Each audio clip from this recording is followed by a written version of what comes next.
Glenn Beck interviewed John Hagee. Honestly, John Hagee might even be dumber than Glenn Beck. I know that's almost impossible.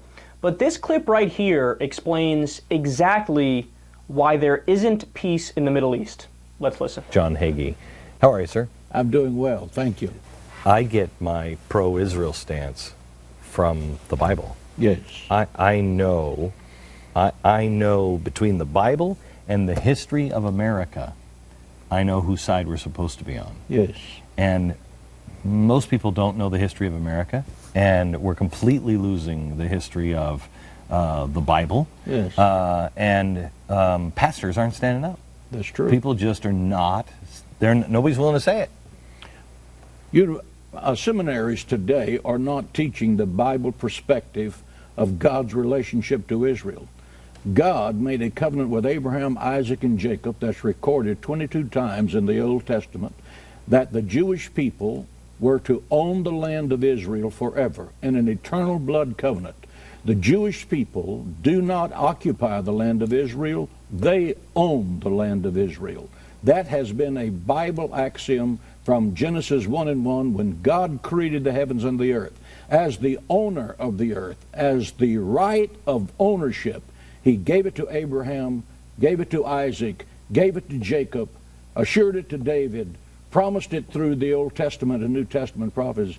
And Paul said in the writings of Romans, the 15th chapter, if you, the Christians, have benefited from the Jewish spiritual things, you are indebted to them to pay them, to assist them in the material things. Well, I will tell you this. We're so indebted because if it wasn't for them, we wouldn't have the Torah, which most of our laws come from. Absolutely. Most of our laws, all of Western society comes from the Torah. Western society comes from the ancient Greeks and philosophers and the Age of Enlightenment. It doesn't come from the Torah.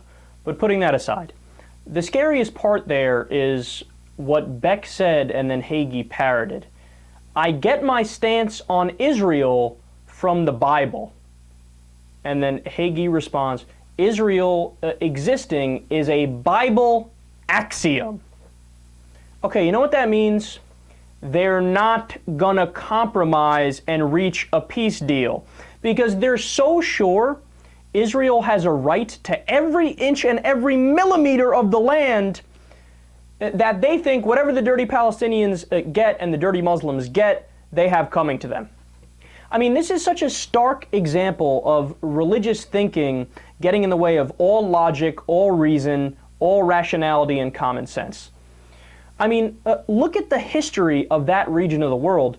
The Jewish people were given Israel in 1948 through the United Nations partition plan, and the Palestinians weren't even invited to the table. They looked up one day and they're like, oh shit, looks like our land was taken from us and given away. And look, I get it. The year is 2013. This happened in 1948. Israel's not going to just get up and leave. Just like the U.S. isn't going to get up and leave and give the country back to Native Americans, right? So I understand we're dealing with a different time span here, but the least that Israel could do is to stop the abject poverty and blockades and wars and expanding the occupation into Palestinian territory. The answer is a 50-50 two-state solution. You build a giant wall and you call it a day. But the thing is, Israel and the United States won't even consider going back to the 1967 borders, which is still harsh on the Palestinians because it only gives them about 25% of the land. And they also constantly fight the idea of Palestinian statehood at the UN. They fight it tooth and nail. And why is that the case, that the United States and Israel are against budging an inch to give to the Palestinians?